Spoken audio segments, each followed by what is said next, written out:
Last time on the Skip and Josh podcast. So she did a bracket, and she picked legit brackets. She didn't just go by like the colors of the jerseys and the names of the schools like she used to do.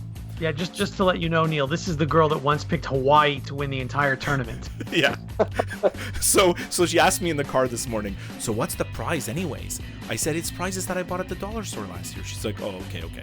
Then we're sitting at the kitchen table tonight, and Selena announces to my wife, she's like, yeah, did you hear the prize is a gift card?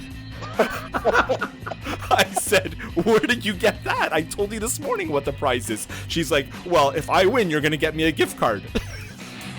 You're listening to the Skip and Josh podcast with Skip Sherman and Josh Obadia. I'm Josh in Toronto. And I'm Skip in Montreal. In today's episode, our MLB season preview, annoying owners, and annoying players. But first, a March Madness recap.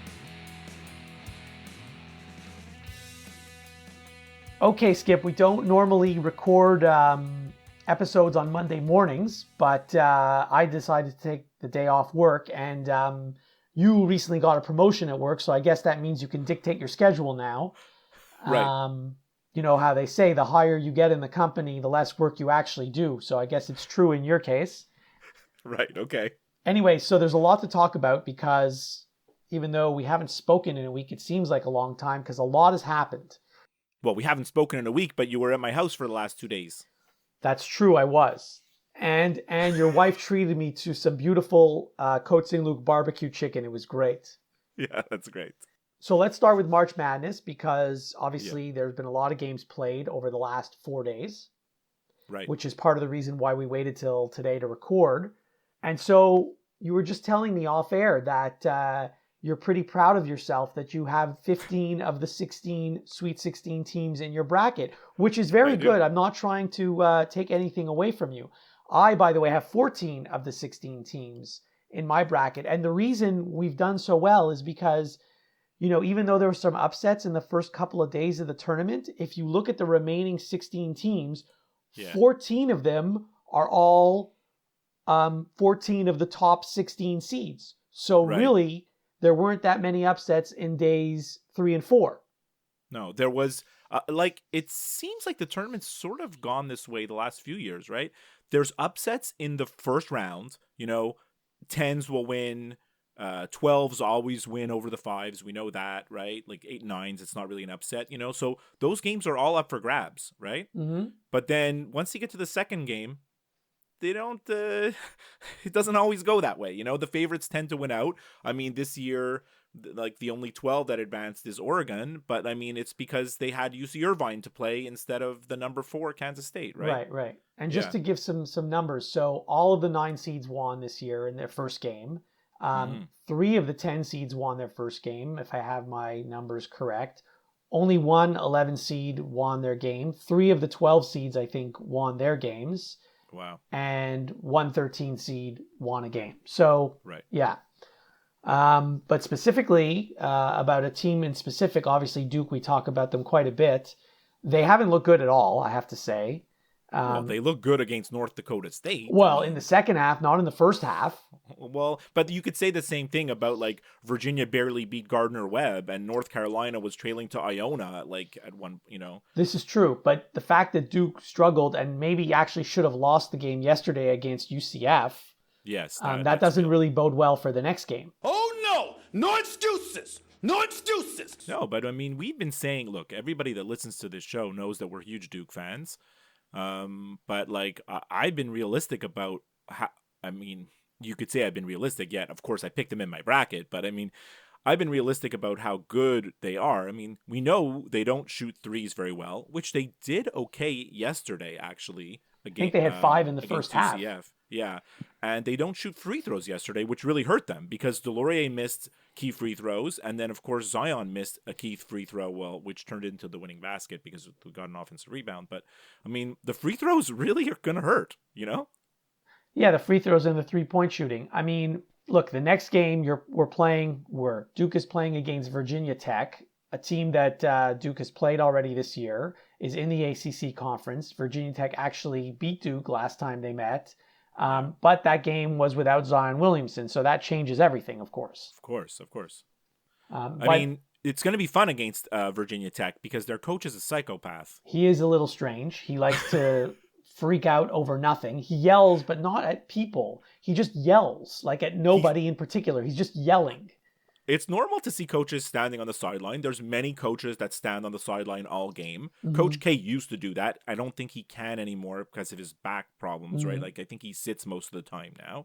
But, like, there's many coaches that stand on the sideline all games. But this guy, what is his name? Buzz Williams, right? Yeah. This No guy relation stands to- on the sideline and just screams all game. Yeah, he's right? not related to Buzz Lightyear, by the way. No, I know. I didn't think he was, just to clarify. Yeah. So that should be entertaining. I mean, And by everybody... the way, as for Coach K's back, I asked him when I saw him in August in Toronto, how's your back? He said it's fine. Yeah. So, So you don't think that's an issue? no. But you don't really go on Facebook and Twitter and stuff like this that much, but there's so much talk about the Duke UCF game. It was the game of the tournament. It was the game of the weekend that everybody's talking about, that everybody watched, that everybody freaked out about. And I remember, we talked like a month ago about like who's your most, like, what are the most hated teams in sports, and like Duke came up in the conversation. Oh yeah, right? yeah. And I sort of said, I think this year, because Zion's so popular, many people are like cheering for Duke.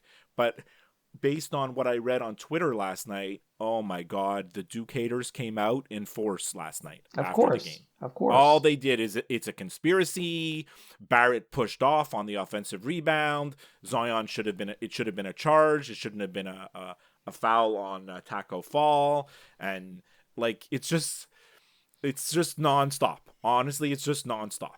Like, they all came out with their pitchforks and ready to just get their hate on, which is too bad, because you should be able to enjoy the games. Okay, but then you recall the play a few minutes before that where they were reviewing it for, it seemed like an hour. Oh, yeah. Did the ball hit the rim? Did the ball not hit the rim? That call went the way of UCF.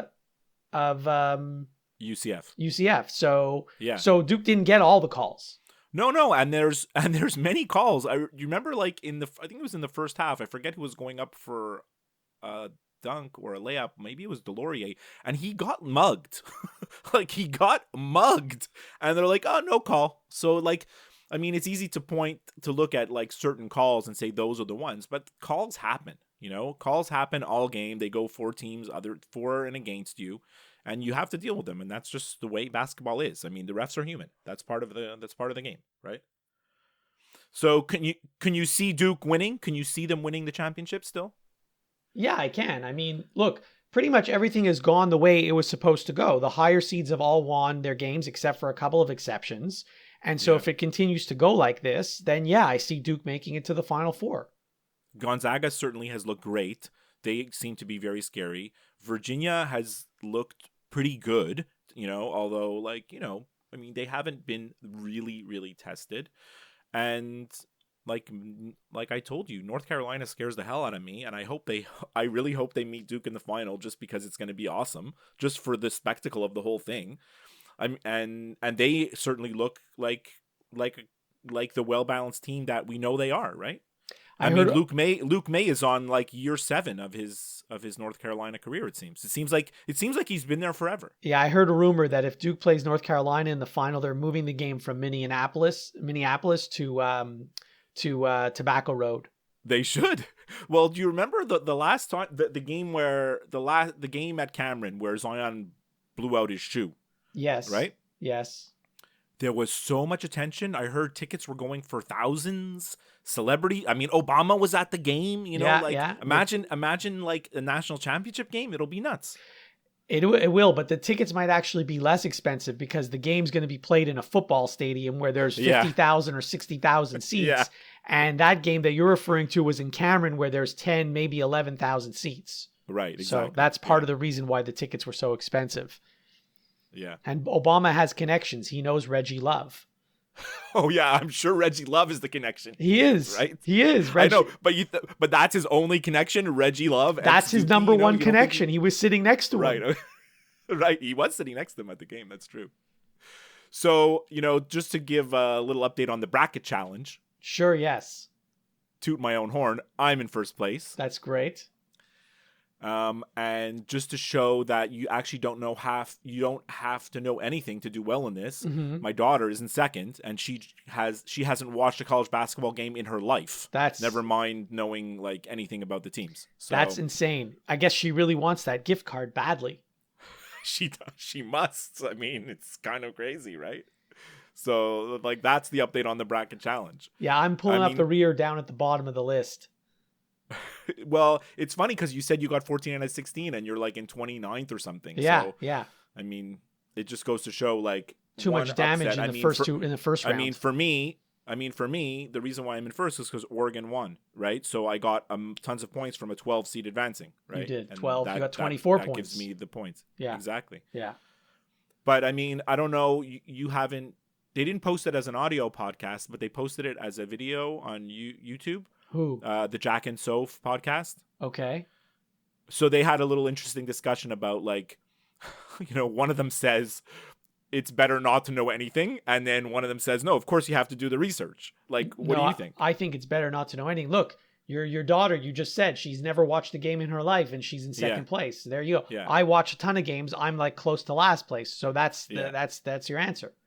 I always feel like the more you watch, like the more you make like emotional decisions. You're like, oh, I don't like that guy, or I like this guy, like, and you just pick based on that, and instead of maybe like more objective, right? But the thing is, Neil alluded to this on our last episode, is there's a lot of game theory involved here. Really, it doesn't matter which team you think is better or worse or what the matchup is. It's a lot of math involved. Yeah. And I was thinking about this yesterday. You're actually, it's not a bad idea, especially with the format of our pool where you get bonus points for picking an upset. It's not a bad idea to pick, a lot of upsets in the first round, not Right. with the 1, 2, 3, 4 seeds, but with the 5, 6, 7, 8 seeds. Like, let's say you picked all the 5s, 6s, 7s, and 8s to lose their first round game. Yeah. You wouldn't, even if you weren't completely right, you wouldn't be so far off because You'd rack up a lot of points for each of those big upsets. right. And the ones you got wrong, you're not losing that many points because, so you lost 5 points from a 5 that won that you didn't pick. You know what I mean? Anyway. Yeah. The only thing that can screw you up but you're right. The only thing that can screw you up with that is like if a 5 or 6, like, that you, like someone that you chose to lose keeps advancing. So then you lose out on points in the next round. Right. Except if you look now, of the 16 remaining teams, there's only 2 of them. There's a 5 and a 12. There's only 2 that are not in the top 16. So you would have still had 14 out of 16 teams left. Yeah. And actually, in this year's pool, it's really like almost the most frustrating pool to be in. And I'm sure if you're in a bigger pool than ours, which I know you're in ones that are huge, like the amount of people that pick Duke, right? Yeah, it's like 90%. I think. You need like to scrap like points wherever you can get them on weirdly different things. Like just like one difference in your bracket from another person's bracket is going to make the difference between you winning or that person winning, because everybody has the same champion. Right. Well, I'm in a pool with 300 something people, and a lot of them, they entered multiple entries, and that's the key. So you pick, you have your bracket, then you have your bracket B and C and D and E and F, and you do some minor differences. So you're basically hedging your bet. More game theory there, because in that one, you have to pay for each bracket that you enter. Correct. Right? Correct. So they are investing more money with the hopes that like by hedging their bets, they're going to win. Right. Well, that pool is $20 to get in. So you can get 5 entries for $100 and there's 300 people. If you win, you're winning, I don't know. A lot of money. What's the math? Yeah. So anyway. By the way, the Skip and Josh podcast does not condone gambling. No. In fact, I don't know if you looked on some of the brackets, depending what website you use. It says right there on the bracket, don't bet on it. Really? Yeah. Oh, because they want to keep it real. Yeah. Keeping it 100, as the kids say. Because the NCAA, they're the cleanest corporation known to man, are they not? Well, they're not, but they're not, but they want to be. They want you to think that they are. They're right up there with the IOC and FIFA. Yeah. In and terms of NCAA corruption. is third. NCAA is third. Yeah. Right. Yeah. That's right. The IOC and FIFA. That's a good one. This is why this sports podcast is never going to get any credentials to any sporting event, because all we do is trash everybody.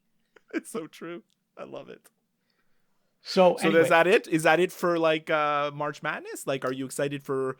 Is there any big matchups in round 2? Like round 3? Like, I mean, the second weekend that you're like really looking forward to? Well, like, I'm out of my bracket. My bracket's busted. So now all I care about is Duke, and I'm actually happy because Duke is playing the late game on Friday. I think that's amazing. Yes, I saw that this morning. Yeah. It's so good. The late game on Friday. So that means like it's the last game of the round. It's great. I'll know everything I need to know before.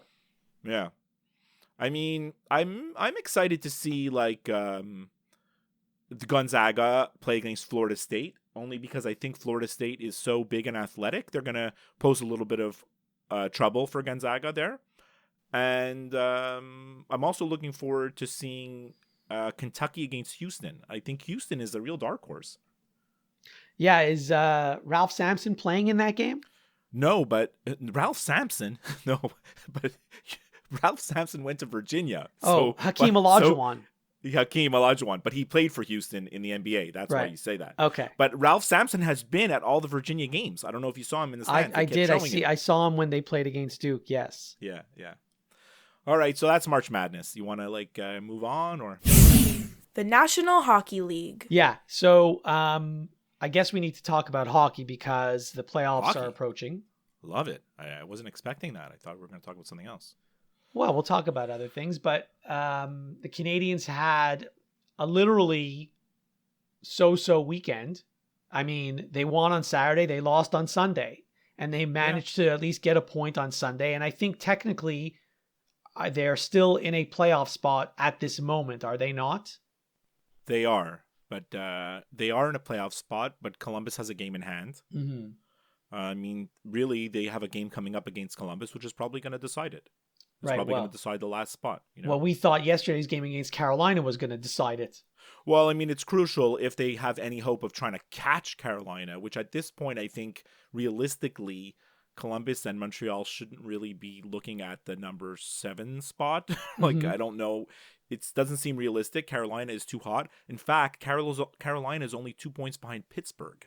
Pittsburgh could even fall into that wild card spot. Yeah. Right. So, I mean, there's still. We used to say a few weeks ago, there's plenty of games yet to be played, but that's not true.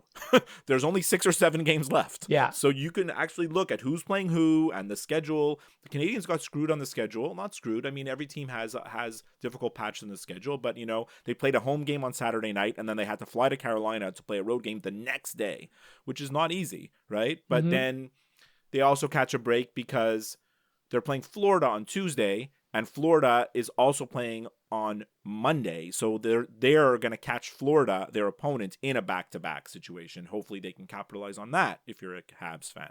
Right. You know? So, I mean, anyway, it's going to go down to the last game. It will go down to the last game, but look, their destiny is in their own hands. So they don't need any help from anybody. They just need to help themselves. I mean, they have tough games. I told you from the beginning that their last games of the season are very tough. They have games against Tampa and Washington and Winnipeg and I forget who else. But, I mean, hopefully, like, those teams Tampa is not playing for anything. So, you know. They hopefully will rest all their guys. And actually, maybe Tampa wants Montreal to win that game so they can play Montreal in the first round. I don't know if teams are wishing to play Montreal in the first round. I think teams are still a little bit scared of Carey Price. I mean, I don't know if you saw like that NHL players poll came out last week. The only thing I saw in that poll is when they asked all the players who your favorite mascot is, and only 69% of them picked Gritty. How is he not picked 100% of the time? Well, because I think players might pick the mascot of their team. Come on. There's no one better than Gritty. No, Gritty is number 1, and the fact that he has such an overwhelming percentage of the vote is quite great. It's really like we're talking about the playoffs, now we're talking about Gritty. This show we should rename the show the Gritty Show. The success of Gritty is a tribute 100% to the Flyers like marketing and social media and that whole team, because Gritty just became a phenomenon just like that. Yeah. Overnight. Yeah. The Yeah. Flyers have a lot of things. I mean, it's interesting. You were telling me this the other day.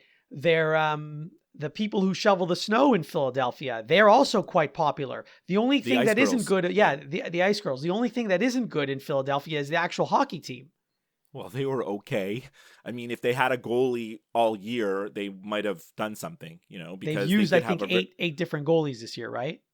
Yes. Yeah, that's a record. And as a matter of fact, I think I heard on the Canadiens broadcast when they played them this week that I'm going to get it wrong, but it's something like the last 8 times the Canadiens played the Flyers, there was 8 different goalies. Oh, wow. Okay. So you can't really prepare for anyone to face because you don't know who you're going to face. Exactly. It's kind of wild, right? Okay, so back to the playoffs, though. Yes, so there was a poll and Carey Price, and I don't know what you were going to say. He's still considered, most players in the league still consider him the best goalie, right? Okay, that's fine, but if the team can't score goals... No, I know. Although they scored 7 on Saturday. They score 5-on-5. Their 5-on-5 stats are good, but it's their power play's last in the league. And not only is their power play last in the league, it's historically bad, right? It's one of the worst power plays percentages in the last 30 years of recorded stats, right? It's unbelievable how bad it is. So the Canadiens haven't had a good power play since Guy Lafleur, right? No, actually, that's not true. It is because actually. Remember, you'll remember this. I know. There was a time where Brian Skrulin and Mike McPhee were on the power play unit. Yes, I know.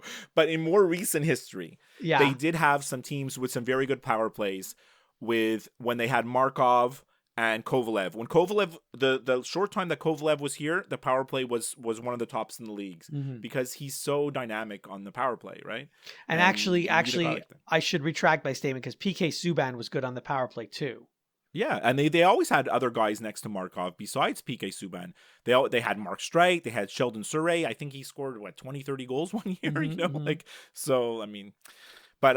power play is pathetic, and look, it's going to go down to the last day, and that's just the way it's going to be, Okay. And in the West, there's 4 teams fighting for those playoff spots. I don't know if you're following the West. I haven't followed the West that much. I haven't either. But Arizona, Minnesota, Dallas, and Colorado are all battling it out for those last playoff spots. Colorado just got another injury. Now Mikko Rantanen's injured also to go along with Landeskog. So yeah, but they're in big trouble now. Yes, they are. But they're still managing to kind of hang on, which is a testament to them. And I know I'm out to lunch on this, and I'm going to offend a lot of people in Western Canada, but Calgary's first in the West. Yes, I noticed that about a month ago. I mean, I know they were having a really good season. They've gotten great goaltending from both goalies that they use. And we all know how good their top line is with Johnny Gaudreau and Monahan. But I didn't know they were doing so well, right? Your assessment of great goaltending is a little bit overrated. But they've gotten good goaltending. No, this guy, what's his name? Riddick? He came out of nowhere, no? Neither of them is really that good. I think they're afraid to use either of those goalies, to be honest. Right. But there are a lot of people, speaking of Western Canada, who are hoping for a Calgary-Winnipeg conference final, which I'm not even sure in this format if that could happen, but whatever. I'm sure I'm sure that Nashville and San Jose and Vegas are going to have something to say about that, don't you think? Of course. Vegas is heating up. Right now, if I had to pick a team to come out of the West, it'd be Vegas again. But speaking of Vegas, Marc-Andre Fleury's been injured for over a week now. Yeah. So I don't know if when he's coming back. Yeah, but they seem to be able to overcome that all the time. That's true. Last year they didn't have him for half the season, and they ended up doing pretty well. But they definitely do need him in the playoffs. You know, actually, right now Vegas and San Jose would match up in the first round, which is going to be like a war. Right. The fact that one of those two teams is not going to make it to the second round is kind of ridiculous. Yeah. It's tough. Look, we were talking about it last night. The NHL playoff schedule is a little bit unfair, but it is the way, it is the format that they're using. And it's not that much different than back in the day with the Adams division, the Patrick division. I mean, it's weird because they actually brought this subject up at the last general managers meeting, which was, I don't know, a week or 10 days ago. And they said that they're not going to change it because while there are some people who don't like the current playoff format, there are some who actually do like it. And I would love to talk to those people and say, what is it about this format that you like? I guess they like the rivalries, but what does the rivalry actually give you? Your game's going to be sold out no matter what anyways if it's a playoff game. I mean, unless you're Ottawa. I was just going to say, unless you're Ottawa, yeah. But I mean, doesn't matter who you're playing. Aren't the games going to be sold out in the playoffs no matter who you play? I honestly, it really matter if there's a rival? I don't know what it is about this format that they like. I would love to ask them, but anyway. Right. Maybe I wasn't planning to talk about Ottawa, by the way. I completely forgot about that. I don't know if you have any thoughts about Eugene Melnyk this week, but well, it seems like every time he opens his mouth, he says something really stupid, and he should probably just stop talking. It's unbelievable this week, though, like what he did, right? He went on Toronto radio. He called out the mayor of Ottawa. He called out, what's his name? Ian Mendez, Senator's reporter, basically called him Bush League. And like, I don't know what he's trying to accomplish, but he just gets more and more Senators fans mad at him, right? Yeah, he's like, if you did a poll of the most hated people in the country, he's probably up there in the top 5. Like, definitely like one of the worst sports owners. Like, yeah. Although people south of the border probably don't even know like who he is. No, of course not. I'm interesting to see just what's going to happen though with Ottawa's season ticket base. Because I'm seeing a lot of stuff on social media with a lot of Senators fans are really mad and they're just like, we're not going to renew our season tickets. I mean, we always say that. We always say, if you're unhappy, don't go to the games, don't buy the tickets. And that doesn't happen because the passionate hockey fans always come back. It's like their local team is the crack that they're addicted to and they can't stay away, right? But I don't know what's going to happen this time. I feel like they are going to suffer with their season ticket renewals. Maybe this is part of Melnyk's grand plan. Like, he's trying to alienate the community. Then people are not going to renew their season tickets. Then he can say no one wants to go to games, and I'm going to move the team to, I don't know, Texas. Quebec City. Yeah. Or whatever. Somewhere, yeah. He's going to use it as a threat, right? Yeah. Maybe that's part of I think you're right, because every time I was seeing like people, Sens fans saying, we have to boycott, we can't buy tickets. I'm like, but if you boycott and you don't buy tickets, you're feeding into his like possible excuses to like, see, the fans don't come, the fans don't care, so I don't think the fans can win here. It's a really tough situation unless somehow the league can concoct something to force him to sell, which I think would end up in the courts. It's like, I'm really not sure. But the one thing that he said that was really the most out there was like, we still promise, because he said like he said last year that they plan to spend to the cap. Their plan is to spend to the cap. Mm-hmm. Like, okay, so why didn't you just keep some of the guys you had? Then you could have spent to the cap. The fact of the matter is you don't want to spend to the cap. That's why you got rid of all your guys that had any kind of decent contracts. Like, it reminds me too much of the Expos. Anytime a player got good, the guy was gone. He was off the Expos. He was on another team. And then the team was constantly in a rebuilding mode. And so, you know what? You accumulate all these draft picks. Great. And let's say you actually pick good players in the draft. Great. But then what happens when those players become good and then they're eligible to be free agents? Then they're gone. So it's like it's an endless vicious cycle. But the difference is, back in the day, Expos ownership, which was Claude Brochu was the mouthpiece for the team, they were honest about it. When they got rid of all those guys after the 94 season, they came out and said it. We can't afford them. It wasn't like it was a secret. They're like, we can't afford them. This is the reality. We have to go with a smaller salary base. But Melnyk is saying the opposite. He's like, we're going to spend to the cap, and he just lies and he doesn't do it. Yeah. So it's like he's in a dream world. Well, let's revisit this in 5 years from now. Yeah. If he's still the owner in 5 years. What's more likely? He's still the owner of the Ottawa Senators in 5 years, or we're still doing this show in 5 years? We're still doing this show. Okay. Don't you think? I think so. Yeah. Well, I think there's chance of us doing this show in 5 years is like 99%. Okay. Mark it in your calendar 5 years from today. Okay. Major League Baseball. Listen, we gotta move on to the next topic on the docket, and with it being close to April, other than the NHL playoffs coming up, it's also baseball season. Yes, and I did mention the Expos briefly a moment ago. It's interesting that this time of year is always very exciting for me, even though the Expos don't exist anymore and haven't existed for over 10 years. But I am annoyed about a few things. You recall, I think it was a month ago, that MLB players and their agents and the Players Association were complaining how the free agency system is broken in baseball. But there was a war on free agency was right. the quote, I think, from Justin Verlander or someone. Whatever, yeah. But since then, Manny Machado got this insane deal, and then Bryce Harper got an even more insane deal, and then Mike Trout got an even more insane deal. And you know what?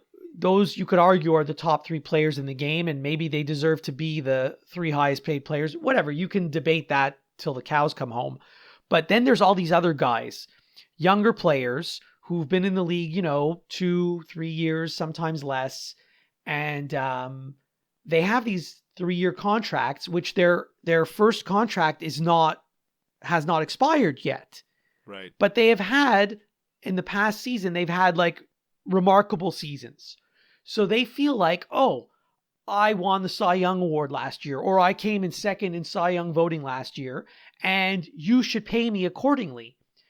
But yet, you still have another year or 2 on your existing contract. Why should you be paid accordingly? Let me ask you this question. If you had this huge contract, and then you had a lousy year, and the team said to you, you know what, you had a lousy year. I know you have 10 years left on your contract, but we want to renegotiate because you had a lousy year. We want to pay you what you deserve. Would the players want to renegotiate? No. So you know what? Just because you had an amazing year last year doesn't mean you should get paid until your existing contract expires. And that is that. That is that. I'm very annoyed about it. But the owners are cluing into this, in that the fact is that they know that the players' salaries go up as they get older. And they also know that they get more value by paying younger players less, who are going to outperform many veterans when they're at those ages, right?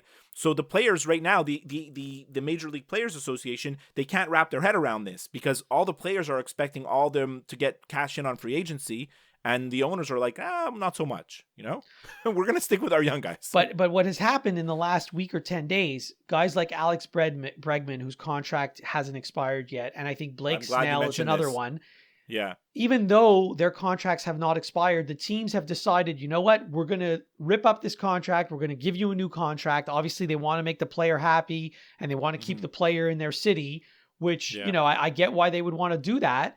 But on the other hand, you just ripped up a contract. You could have had good value from this player for another year or 2 and then pay him what he deserves. But I think there's a fear factor, and Arenado falls into that category too, right? Yes, and yes. He re-signed with his old team. There's like a fear factor because, okay, so look at the teams that doled out these contracts recently, right? So we're talking about San Diego, who was that was unexpected, and Anaheim, and the Phillies, right? Well, you're talking about the big 3. The big 3. I'm talking about the big 3, the huge contracts that came out. So the teams that we know that have a lot of money, the Dodgers, the Red Sox, the Yankees, maybe even the St. Louis Cardinals, who knows, right? Cubs, right? Those guys I think when you see Bregman signing with Houston, it's like Houston is like, we're worried about him hitting free agency, because if someone offers him a $380 million contract, we're not so cool on that, right? So let's just get him for a little bit less now. So I think they're a little bit worried, and I think it works into the players' favor. The players also are willing to sign like Bregman because maybe the thought of hitting free agency doesn't appeal to them. If you're not a Scott Boras client, maybe you don't want to hit free agency. By the way, Mike Trout is not a Scott Boras client. I know, no, but he didn't hit free agency. He didn't test the free agent market, because Boras will tell every single one of Boras's clients will go to free agency. I'm pretty sure that Scott Boras is pissed off that his player is not the highest paid player in the league. I read that too, and then someone rebutted that on Twitter by saying, I'm pretty sure he's happy with his $13 million commission. I'm sure he is. But if you're Mike Trout's agent, and I think that agent only has one client, you're pretty happy too. Yeah, you're pretty happy too. Like, I only need one client. Yeah, one client. You only need one client ever in your life. Never mind one client in a career. Yeah. One time. That's it. Yeah. But and you know what? I get why the Angels would do that. On the other hand, the Angels are going nowhere. Like, they have no hope of winning the World Series anytime soon. But the same can be said about the other teams. San Diego just spent all kinds of money. Like, what are they doing? Well, Philadelphia is far from like being like a superpower. No, but you know? Philadelphia contended for the division title last year, and San They Diego did, has but a I mean- lot of young players, and people are saying that in 2 or 3 years, they're like, the Astros from 2-3 years ago, or the Cubs from Maybe. like 4 or 5 Maybe. years ago. I So- know what you mean, because Trout's never really played in the playoffs. I think he's been in the playoffs once. 3 games he's played. Yeah. But also, So, the Angels are saddled with this Albert Pujols contract, which I don't know when they're going to unload that thing. I don't know. It's true. Although he's produced for them like not last year. He's but a like, DH now. He's like, he can't Yeah. even move. Can't even move. It's Anyway. so true. All right. So do we need That's to baseball. do every year we always do our like MVP predictions and all that stuff and our division winners and all that stuff. Are we going to do that this year? I guess maybe next time. Let's think about it. Well, Yeah. we have to Although do it. season will have started, but We have to it do doesn't we have to do it right now or never. matter. I'm not prepared. Nor am I. This is great. Off the top of your head. It doesn't matter. No preparation. Don't look at any notes. I'm going to tell you who the 4 playoff teams in the American League are going to be. It's going to be Boston, New Okay. York Yankees, Houston Astros, and Cleveland Indians. Is it 4 or how many teams make the playoffs now? There's another wild card. There's 2 wild cards. Okay, so my second wild card, I don't know who my second wild card's going to be. It's going to be Seattle. There, I just picked one. Seattle. Okay, that's good. Yeah, so I would also pick the Yankees and the Red Sox and Cleveland. And wait, who did you say in the West? Houston and Seattle. Oh, Houston. Yeah. I'll go with exactly the same. Okay. And the National League, let me go first this time.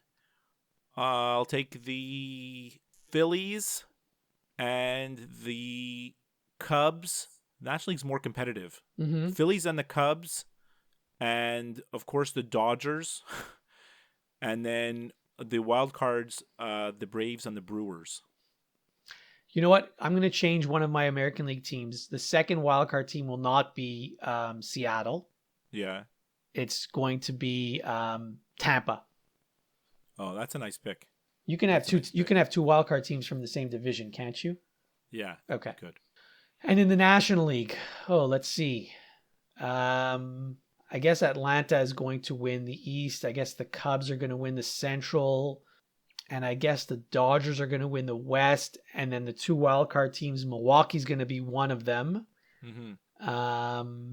And I guess I'll pick the Phillies as the other one. So we have the same picks, just different like wild cards. But To be honest, I wasn't Who's going to be in the World Series? I wasn't listening when you made your picks, so I didn't even realize I picked the same. Thanks for that. Are we gonna make our who's gonna be in the World Series? Like Yeah. are we saying that right now? Let's do it right now. Why not? Because like these predictions are going to be completely wrong anyway, so it doesn't matter. Yeah. I'll take the Dodgers. I'll take the Dodgers and the Astros, Okay. and I'll take the Astros winning it this year. That makes 3 years in a row the Dodgers lose in the World Series. I'm going to take the Astros also, Yeah. and I'm going to take Milwaukee. Oh, you love Milwaukee. I do, actually. And I'm going to have Milwaukee winning the World Series. Imagine the Brewers. That'd That would be great. It would be great. It That would be great. Do we need to do MVP, Rookie of the Year, Cy Young as well? I can't name you rookies, so I can't do the rookies. Okay. No, never mind. I don't even know which players are good anymore anyway, so. You just did your baseball draft last night. I hope you know a little bit. Okay, so MVP in the American League, I have to pick Mike Trout, although maybe I should pick Mookie Betts. I don't know. Yeah, Trout's a good bet, although I'll take Alex Bregman. Okay. I'll take Mookie Betts. Okay. Cy Young, American League. I'll take Verlander. I don't want to take Verlander.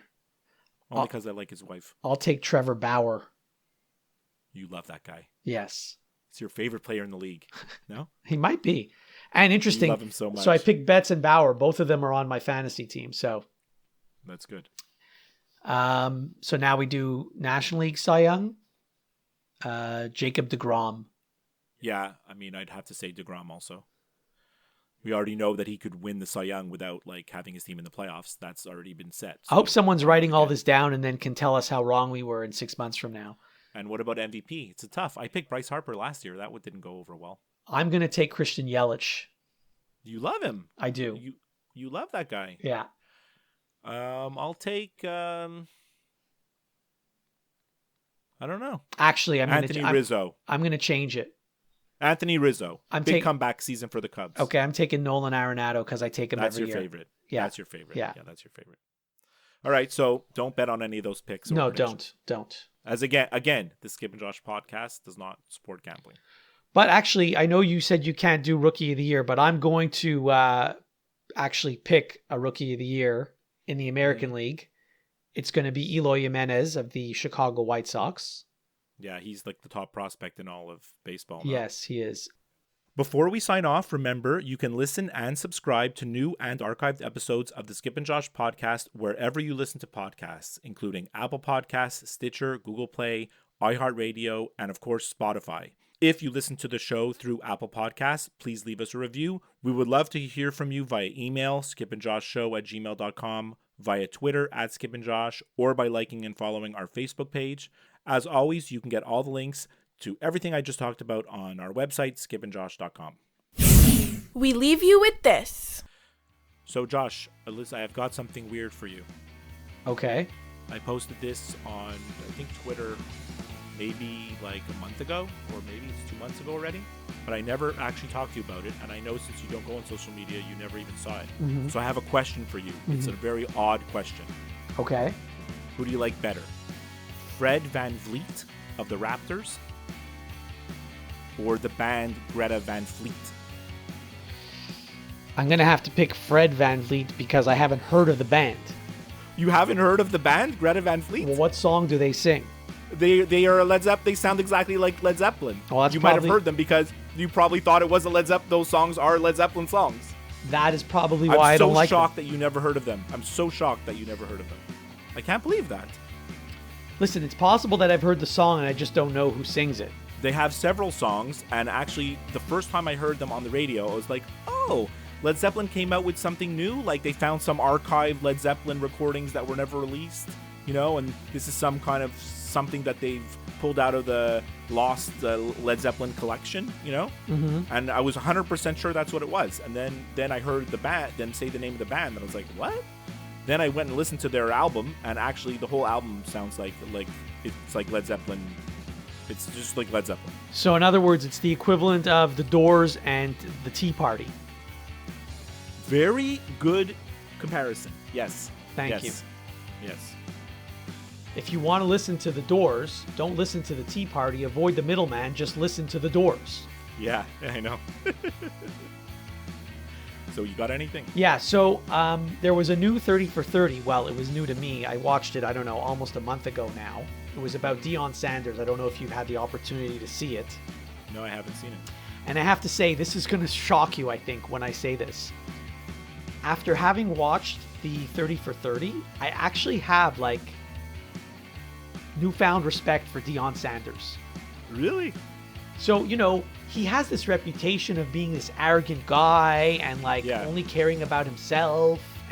But I think that's, like, more of a character that he puts on, like, on TV. And maybe it's true. Maybe he does only care of himself, and maybe he is arrogant. Yeah. But, like, there were things that I learned watching this documentary that I didn't know about. Now, I will say this. They only gave his side of the event. And basically, I didn't even remember this happened, and I don't know how, but you remember when he was playing two sports at the same time. Right. There was one weekend where he played a baseball game, a playoff baseball game, flew to Miami to play a regular season football game, then flew back to, I don't know if it was Atlanta or Pittsburgh, to play another playoff baseball game. Yeah. And so he got a lot of criticism from fans and from media and management, and even I think some teammates maybe didn't like what he was doing. But there's some facts that people, I don't know if they know about. For starters, his contract with the Atlanta Braves at the time went until I don't know if it was July 1st or August 1st. Mm-hmm. So basically after that, he had no commitment left to the Atlanta Braves because he was going to focus on football. Right. So he did go to, he reported to the football team and he practiced and he played, but he also wanted to play baseball as well. and the Braves were good, and they made the playoffs that year. I think they even went to the World Series. I don't know if they, I don't think they won, but they made it to the World Series that year. And he decided to play for the Braves, even though his contract had already ended, and he wasn't getting paid any more money from the Braves to continue playing for them. That's awesome. I gotta watch this. So the people who were Braves fans or Braves management who were like not happy that he went to play a football game, they had no business being not happy, because the fact that he was actually still playing baseball, that was all a bonus for them. Right. And the Braves management didn't have to use him. They felt like they wanted him on the team that was going to help them win. Right. It wasn't like, right, like that they're like, oh, we need, like, you know, we need Dion. Like, they felt like he was going to help them win. So he wanted to be the first player to play two sports in the same day. And so he played on a Saturday night, he played a playoff baseball game. Sunday afternoon, he played an NFL game. And then Sunday night, he flew back to Pittsburgh to play in that playoff game. But he didn't play in that playoff game. They benched him. And I don't know if they benched him because they were pissed off or whatever, but they benched him. He wasn't a great baseball player. No, but he did play in the World Series. The Braves lost. But if you look at his numbers in that World Series, he was by far their best player. He was unreal. No, he was fine. And I think if he would have only played baseball, he could have been great. Like, for sure. Everything that we know about Deion Sanders is he's great. Yeah. Right? Yeah. Like, anyway, you know? I rambled on too long, and you should watch the 30 for 30. But basically, sometimes I think he got a bad rap in that particular case.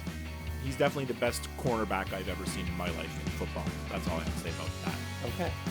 So, all right. So we'll talk to you next time. Enjoy the round 3 and 4 of March Madness.